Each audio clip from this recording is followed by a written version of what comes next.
Assalamualaikum warahmatullahi wabarakatuh. Selamat datang di podcast horor gelap gulita. Malam ini kita akan menyusuri kisah yang mampu membuat bulu kudukmu berdiri dan jantungmu berdebar tak karuan. Judul kita kali ini adalah Gunduh Jiwo, karya Restu Wiraatmaja. Bagi yang ingin baca langsung ceritanya, saya lampirkan linknya di kolom deskripsi ya.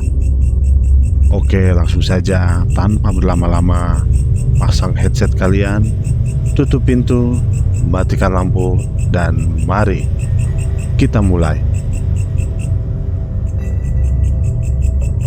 Sudah 7 orang wanita meninggal dunia dalam 1 bulan. Rata-rata orang yang meninggal tersebut adalah orang yang baru saja menikah. Entah mengapa, kejanggalan ini membuat Pak Sumardi selaku orang yang biasa memandikan jenazah mencari tahu terkait kematian aneh yang terjadi kepada setiap orang yang baru menikah. Kematian yang terus terjadi dalam waktu yang singkat membuat Pak Sumardi dan juga istrinya bertanya-tanya terkait apa yang sedang terjadi di desanya. Pasalnya, setiap para wanita pengantin tersebut meninggal pasti meninggalkan jejak yang sangat mengganjal bagi mereka berdua. Korban ke-8, Jawa Tengah. Langkah kaki pria tua berjalan ke arah sebuah gubuk yang sudah ramai dengan banyak orang dengan mengenakan pakaian serba hitam. Selain itu, pria tua itu juga tampak cuek dengan tangisan yang bercampur dengan teriakan akan tidak terimanya kematian salah seorang anggota keluarganya. Pak Sumardi namanya. Dia adalah salah satu orang di desa Tapak Romo yang berprofesi sebagai lebe atau orang yang biasa melayani desa, yang ditunjuk langsung oleh kepala desa. Kedatangannya bukanlah sebuah berita yang baik jika Pak Sumardi telah membawa peralatan seperti minyak, sisir, dan hal lainnya di salah satu rumah warga. Berarti besar kemungkinan kedatangannya adalah memberikan duka bagi keluarga tersebut.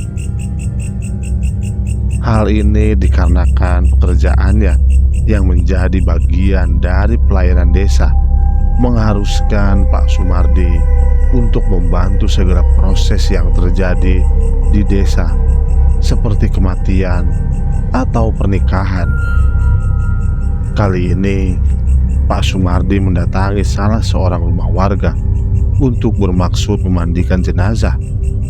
Namun, karena memang jenazahnya wanita, biasanya Pak Sumardi dan juga istrinya hingga para warga menyebut mereka sebagai keluarga lebe. Kedatangan Pak Sumardi dan istrinya disambut hangat oleh keluarga almarhumah. Mereka berdua segera menemui keluarga Eli untuk menanyakan terkait keadaan almarhumah dan kapan proses pemandian akan dilaksanakan. Pak Sumardi, ucap dari keluarga almarhumah yang tidak disebutkan namanya.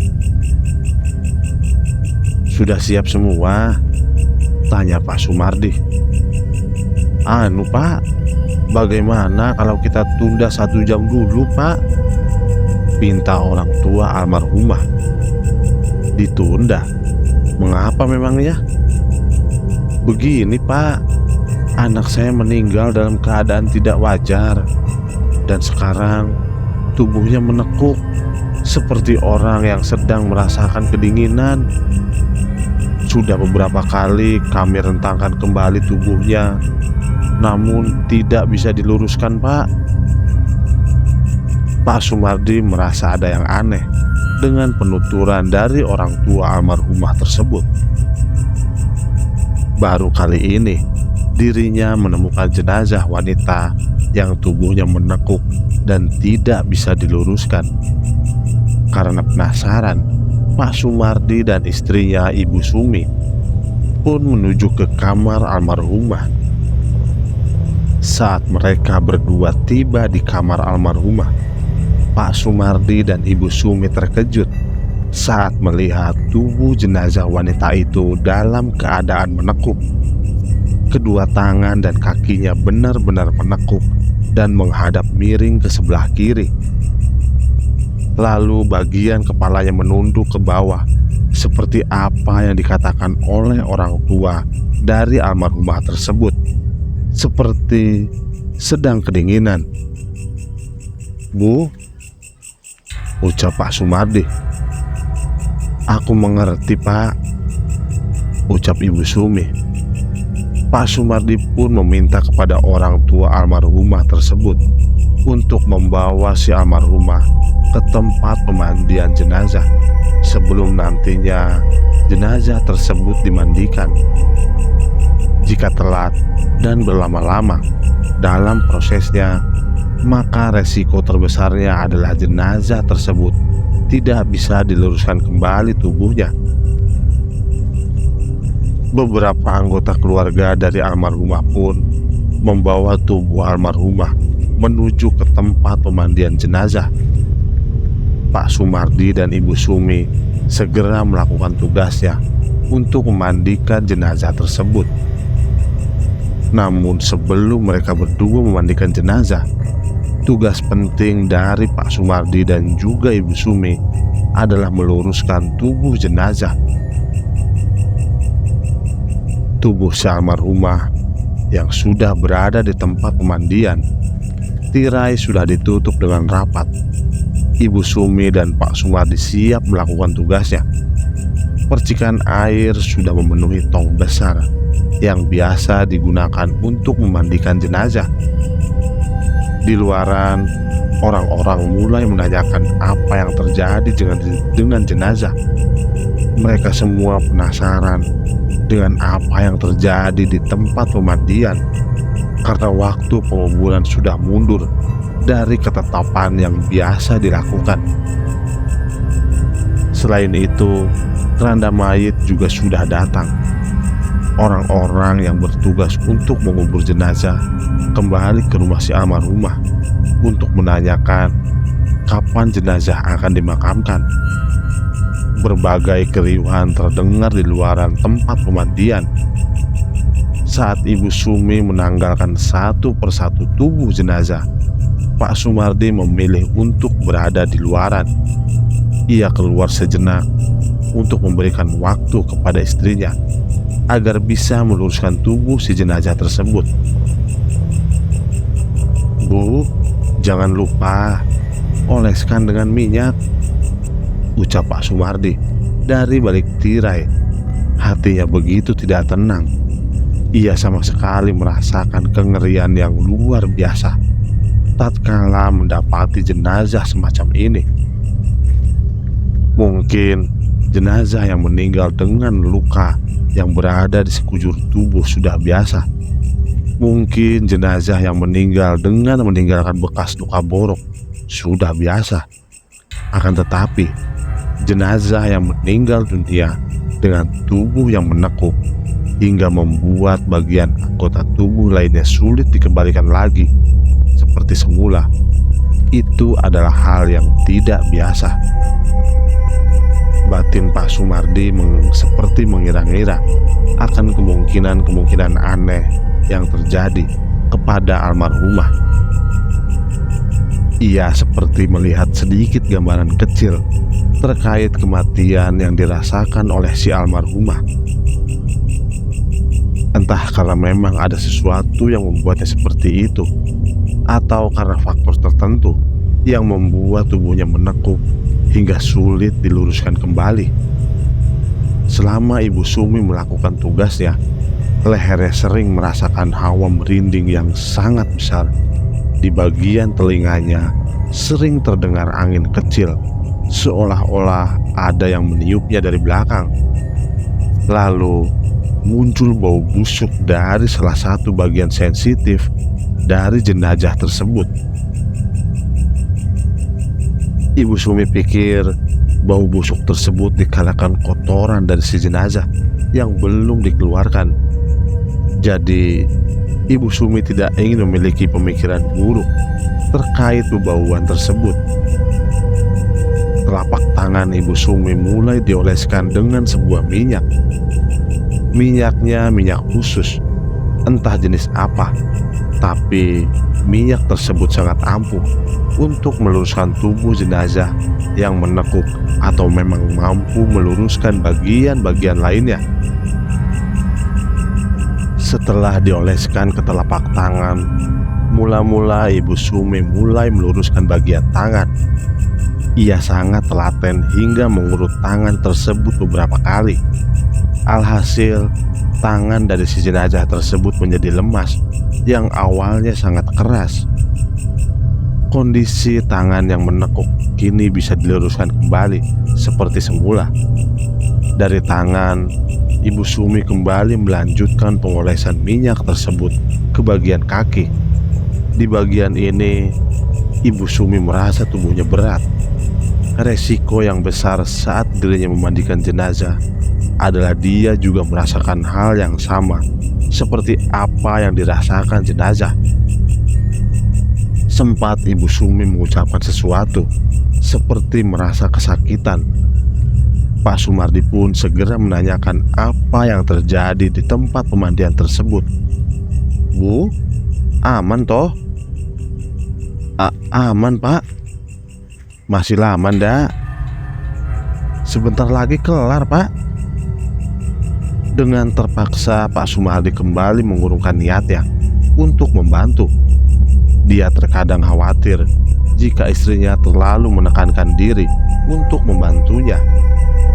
Akan tetapi bentuk kesetiaan yang dilakukan oleh Ibu Sumi benar-benar membuat Pak Sumardi sangat menjaganya. 5 menit berlalu, Ibu Sumi sudah berhasil meluruskan bagian kakinya.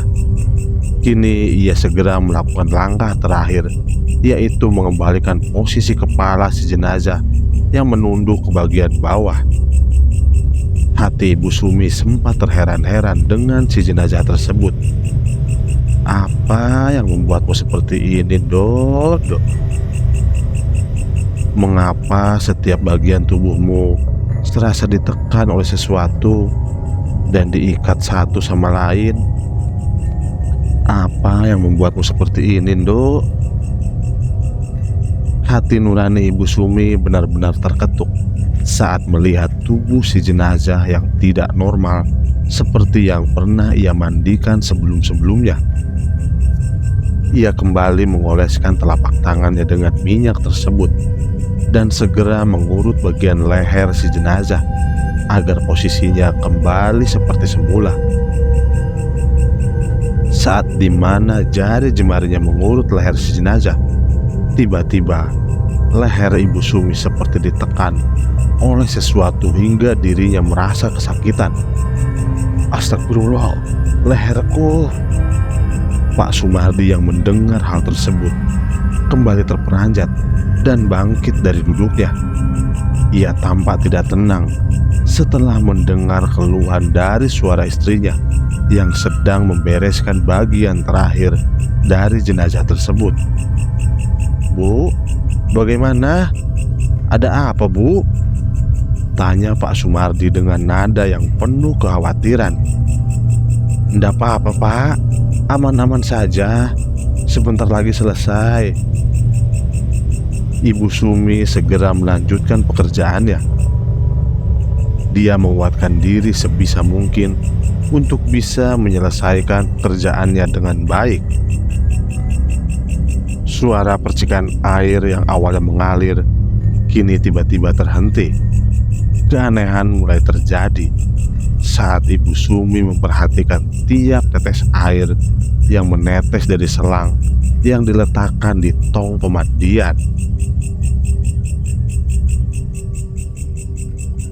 Dari luaran, ia mendengar suara kaki yang digesekan secara perlahan.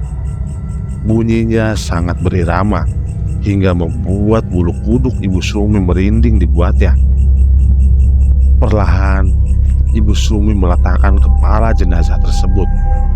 Ia melihat ada sesosok bayangan hitam yang berada di bagian samping kanan tirai.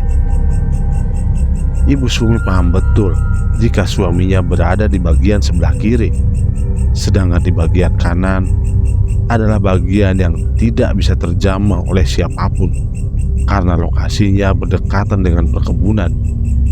Sedangkan bagian kirinya adalah bagian yang bisa dimasuki oleh para warga.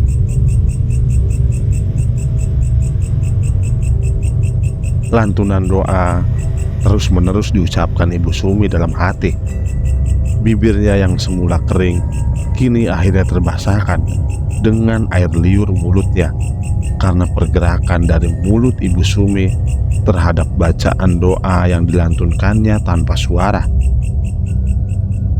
Srek, srek. Suara itu tampaknya terhenti saat berada tepat di dekat tirai. Ibu Sumi memperhatikan bentukan kaki dengan cara menundukkan kepalanya ke bawah. Matanya benar-benar jeli saat melihat bagian dari ujung kaki hingga mendapati sebuah keanehan yang terjadi. Bulu kuduknya seakan berdiri lebih dulu sebelum dirinya melihat secara lengkap keseluruhan tubuh seseorang yang tengah berdiri di bagian kanan tirai pemandian. Jantung Ibu Sumi berdegup kencang, nafasnya mulai tidak stabil. Bibirnya terus-menerus digerakkan dengan membaca bacaan doa untuk memohon perlindungan dari gangguan-gangguan aneh yang sedang dirasakannya.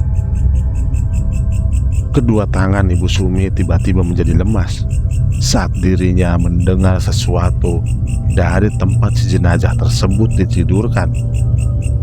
Bunyi gerakan tulang yang benar-benar jelas dan penampakan sebuah kaki yang seluruh bagiannya mirip seperti kaki si jenazah tersebut.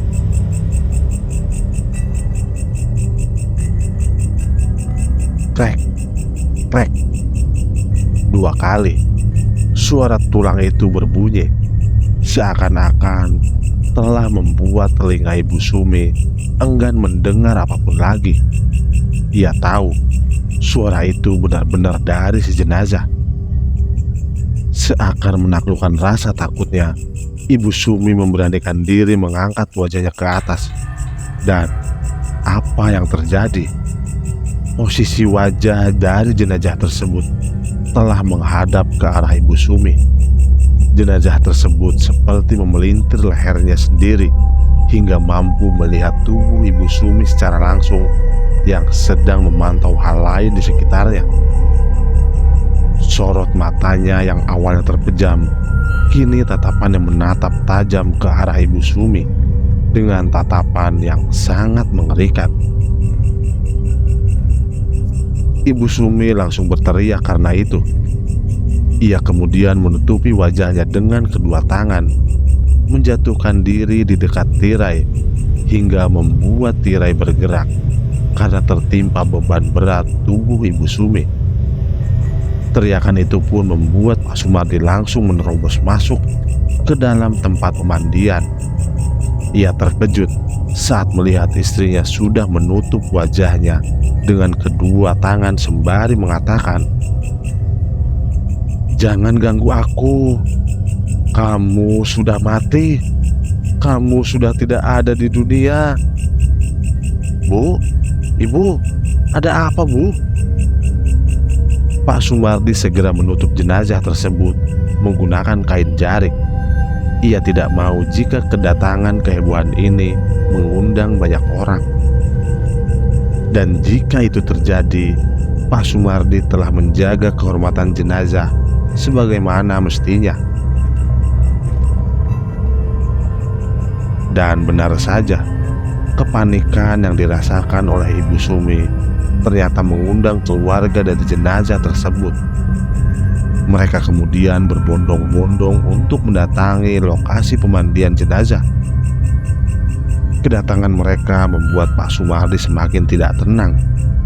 Proses pemandian jenazah ini benar-benar kacau karena keanehan yang terjadi terus-menerus meneror Ibu Sumi. Salah satu anggota dari keluarga si jenazah tersebut menanyakan perihal apa yang terjadi. Pak Sumardi kemudian menjelaskan bahwa keduanya merasakan ada keanehan yang terjadi kepada si jenazah. "Pak, ada apa? Apa yang terjadi?" tanya salah seorang anggota keluarga jenazah tersebut. Pak Sumardi segera memapah tubuh Ibu Sumi. Ia kemudian menatap tajam kepada salah satu anggota dari keluarga jenazah tersebut. "Kami akan selesaikan ini dengan cepat. Mohon tinggalkan kami berdua." "Tapi kenapa tadi berteriak? Apa yang terjadi?" tanya anggota keluarga tersebut. Pak Sumardi mendekati pria muda tersebut. Ia kemudian menepuk pundaknya sembari meminta kepadanya untuk meninggalkan dirinya dan juga Ibu Sumi. "Pak," ucap Ibu Sumi dari dekat jenazah tersebut. "Dengarkan, Nak. Kami sebenarnya merasa terbebani dengan pekerjaan kami, tapi kami lebih merasa terbebani jika urusan kami belum selesai dan dirimu malah ingin tahu apa yang sudah terjadi saat ini. Tapi bagaimana jadinya jika dirimu terkena gangguan aneh dari hal gaib?" Pemuda tersebut langsung memundurkan diri. Ia seperti merasa ketakutan tatkala Pak Sumardi menjelaskan bahwa yang baru saja terjadi adalah oleh karena gangguan gaib yang baru saja menyerang Ibu Sumi secara nyata. Kepergian dari pemuda tersebut membuat Pak Sumardi dan Ibu Sumi semakin tenang. Akan tetapi Pak Sumardi segera meminta kepada istrinya untuk menyelesaikan pemandian tersebut dengan cepat. "Cepat selesaikan, ada yang tidak beres dengan jenazah ini." "Iya, Pak, ada yang tidak beres dengan jenazah ini." Kali ini pemandian pun berhasil dipercepat berkat dibantu oleh Pak Sumardi. Mereka berdua juga segera mengkafani, memandikan setiap bagian-bagian dari jenazah tersebut. Walau ada banyak kejanggalan dari jenazah wanita yang mereka mandikan, tapi keduanya benar-benar tutup mulut akan hal tersebut. Mereka tidak menginginkan adanya kecurigaan dari para warga, sehingga membuat aib dari jenazah tersebut menjadi tersebar ke seluruh penjuru warga desa Tapak Romo. Langkah selanjutnya, mereka berdua segera mengkafani jenazah si wanita tersebut. Dengan telatennya, Ibu Sumi membungkus bagian-bagian tubuh dari jenazah wanita tersebut dengan hati-hati. Ia memastikan jika seluruh tubuh jenazah wanita tersebut tertutup rapat. Setelah usai mengkafani, jenazah tersebut kemudian disolatkan. Banyak para warga yang sudah menunggu. Mereka segera memasuki rumah untuk menyolatkan si jenazah tersebut. Dari kejauhan, Pak Sumardi dan Ibu Sumi hanya terduduk diam. Keduanya benar-benar merasa lelah dan pegal-pegal setelah melalui semua proses itu. Sebelum jenazah dibawa menuju ke pemakaman, Pak Sumardi menanyakan kepada Ibu Sumi terkait apa yang baru saja terjadi, sampai-sampai dirinya merasa ketakutan. Padahal Ibu Sumi terbilang sudah berpengalaman sama seperti Pak Sumardi.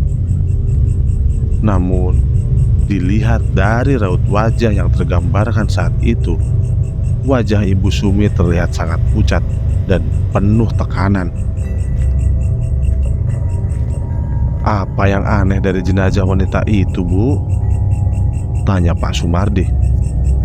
Aku mendapati banyak keanehan di tiap tubuh jenazah wanita itu. Dimulai dengan tubuhnya yang menekuk, serta aura merinding yang begitu kuat. Semuanya terasa dalam waktu yang bersamaan. Jelas Ibu Sumi kepada Pak Sumardi. Lalu, mengapa Ibu berteriak? Dia hadir saat proses pelurusan bagian kepala sedang dilakukan. Dan bersamaan dengan itu terdengar sesuatu yang aneh, ucap Ibu Sumi. Sesuatu yang aneh. Benar, seperti suara bubunyian tulang yang dipatahkan dalam waktu sekejap. Suara bubunyian tersebut masih terngiang-ngiang di telinga Ibu Sumi. Bagaimana tidak, setelah suara itu muncul, Ibu Sumi sempat terkejut tatkala melihat bagian kepala dari jenazah tersebut berbalik ke arahnya. Bisa dikatakan bagian kepalanya berbalik dari tubuh aslinya. Atas ketakutan tersebut, Ibu Sumi hanya terdiam. Ia bersama dengan Pak Sumardi hanya menunggu di hadapan rumah duka sampai jenazah tersebut dimakamkan. Setelah jenazah disolatkan, jenazah tersebut kemudian dimasukkan ke dalam keranda, lalu dibawa menuju ke pemakaman oleh para warga dan keluarga jenazah sembari menggaungkan kalimat tarjih. Malam hari setelah pemakaman jenazah tersebut, Ibu Sumi masih melihat suaminya, yaitu Pak Sumardi, sedang terduduk diam di depan rumah, seperti ada beban yang menyangkut di pikiran suaminya.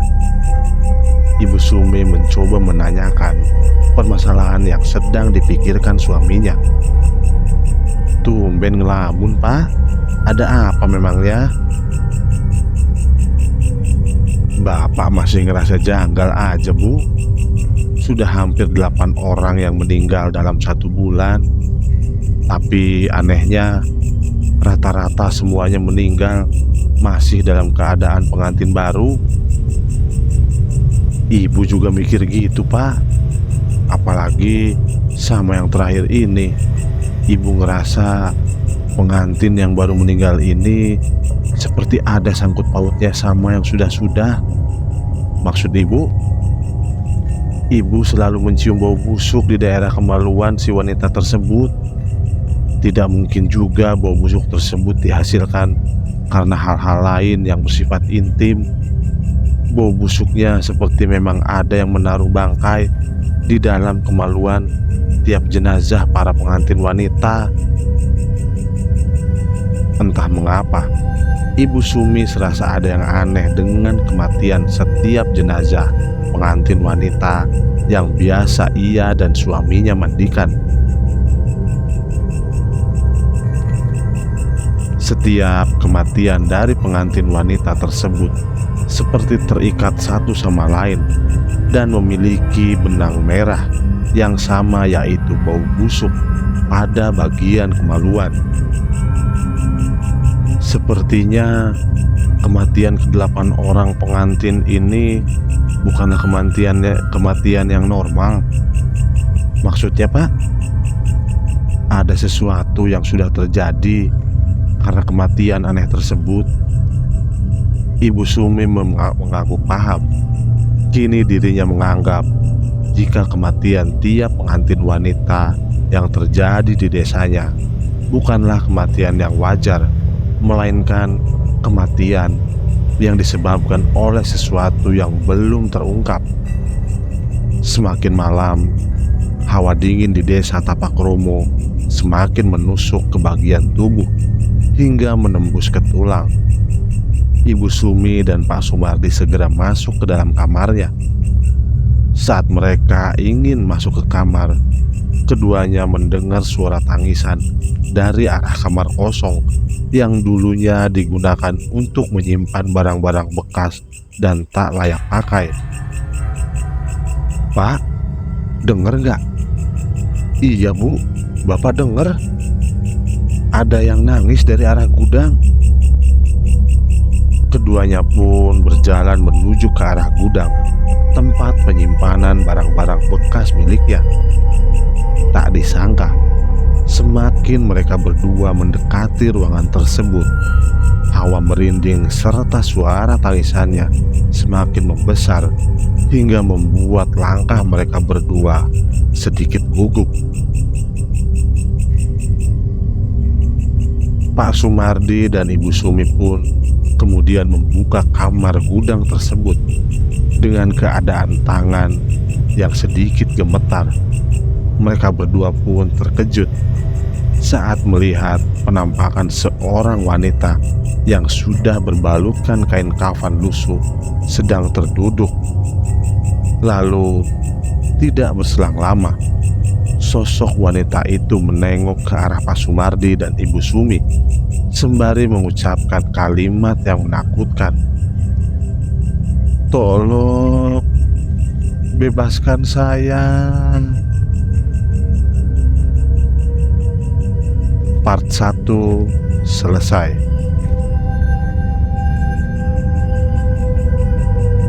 Oke, itulah tadi Ngunduh Jiwo part 1 karya Restu Wiraatmaja. Nantikan kelanjutannya besok ya. Dan terima kasih sudah menonton cerita horor kali ini. Jika Anda menikmati kisah ini, jangan lupa untuk like, share, dan subscribe agar Anda tidak ketinggalan cerita-cerita menyeramkan lainnya. Aktifkan juga lonceng notifikasinya supaya Anda menjadi yang pertama tahu ketika ada video baru. Jika Anda punya pengalaman horor atau cerita seram lainnya, tuliskan di kolom komentar di bawah. Sampai jumpa di cerita berikutnya. Dan ingat, hati-hati saat gelap tiba. Selamat malam.